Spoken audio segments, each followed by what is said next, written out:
Magandang araw, share ko lang yung first travel ko sa Japan. Bali, travel nga kami from Manila, 11 a.m. Tapos dumating na kayo around 4 p.m. Bali, kahit maaga pa dito is madilim na dito sa Japan. Nandito nga pala kami sa Tokyo. Dito sa Nobu Hotel sa Tokyo.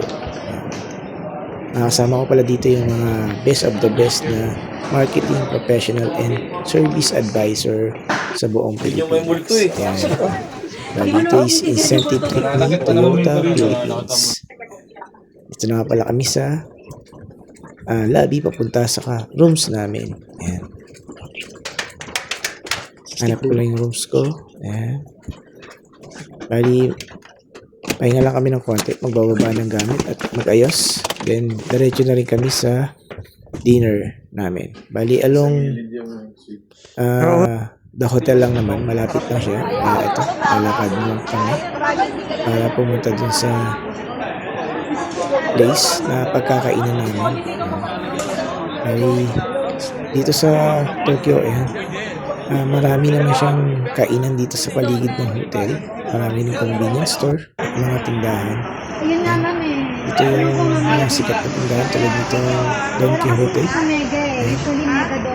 Nagkakaano na kami kung bibili na kami or bukas na. First day pa lang naman kaya tingin-tingin muna tayo. Ayan. Lakad lang din kami para mag-check ng mga item sa gilid. Ang daming tinda rito. Ang daming convenience store. Marami ring restaurants kaya hindi ka mahirapan maghanap ng mga item na kailangan mo.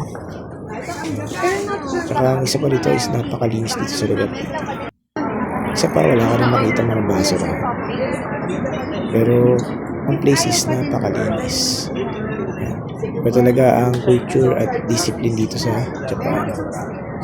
Yan. Alas lahat ng dinaanan is maraming kainan. Bali, ito na nga yung street na pupunta namin. At makikita mo rito yung sikat na tao. Ayan.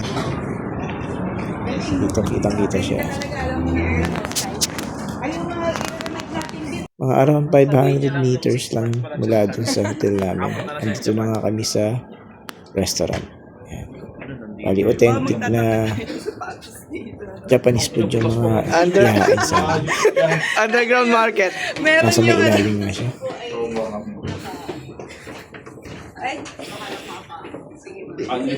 Anli pa man din to. Struggle pa man din po. Ano ba? Sasabihin mo ako dito. Oo naman siguro. Tapos papagulang na natin ulit.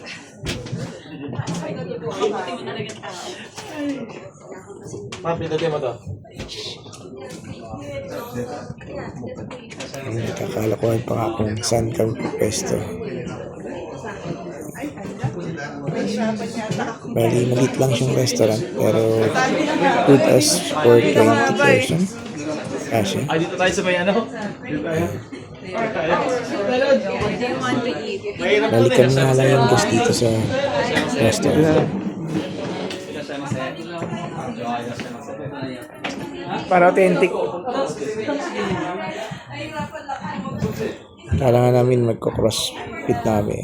Pero marami ang space dun sa ilalim ng lamesa. Pag naupo, talagang tatanggalin mo lang shoes mo.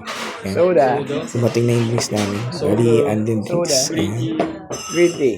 May order ng mga Coke, iced tea, Beer. beer, Oolong tea and beer. at mga tea.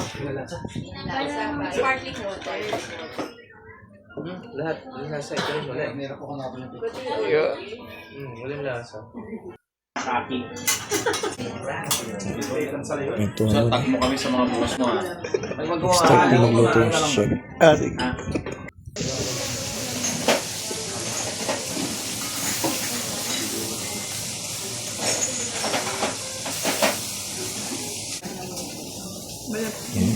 Steak. Steak yung luto ni sir. Check.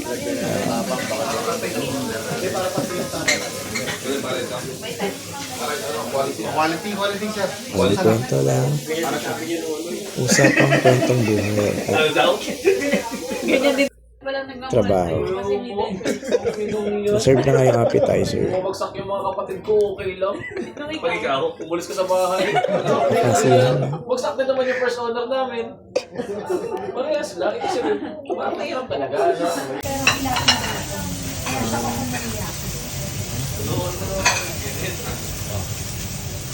Kakamayin yan, kakamayin yan. Yan, parang torta na mga gulay. Ayan. Mga appetizer. Ayan. Salads. Steak. And ice cream.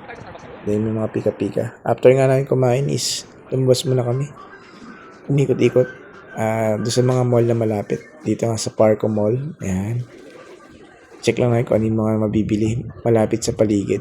Para sa mga pasalubong or yung mga kailangan na gamit, alam namin kung saan kami bibili. After yung mag-ikot-ikot na nagutom, ayan, naisipan muna namin dumaan sa 7-Eleven. Bali yung 7-Eleven malapit lang naman na dun sa mismong hotel namin. Sa tapat nga lang siya mismo. Tsaka para ma-experience na rin namin yung 7-Eleven sa Japan. Kaya try muna namin mag 7-Eleven dito. Based nga doon sa iba natin nakikita, iba talaga yung mga pagkain sa 7-Eleven sa Japan. Kaya tara, subukan natin. Pasok tayo. Yan. Iba-iba nga talaga yung pagkain dito compare po sa 7-Eleven dito sa Pilipinas. Madami sila dito mga ready to eat na food na healthy. Yan.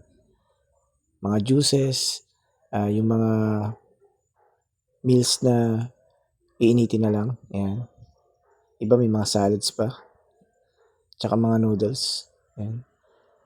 Kaya talagang ang daming pagpipilian. Pati yung mga tinapay, kakaiba. Ang daming variety ng mga tinapay at juices, pagkain.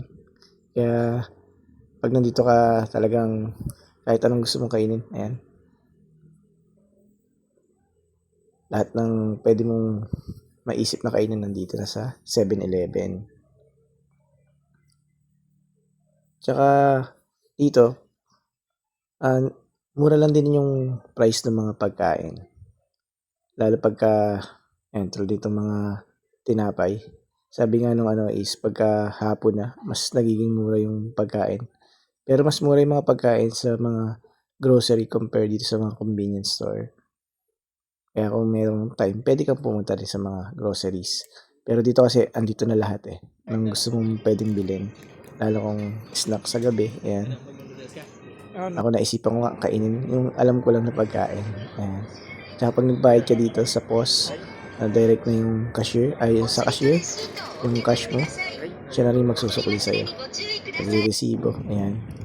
Kaya talagang napaka-advance ng payment dito sa Japan. Ayan, pauwi na nga kami at papasok na kami dito sa aming hotel. Ayan. After nito, pahinga na.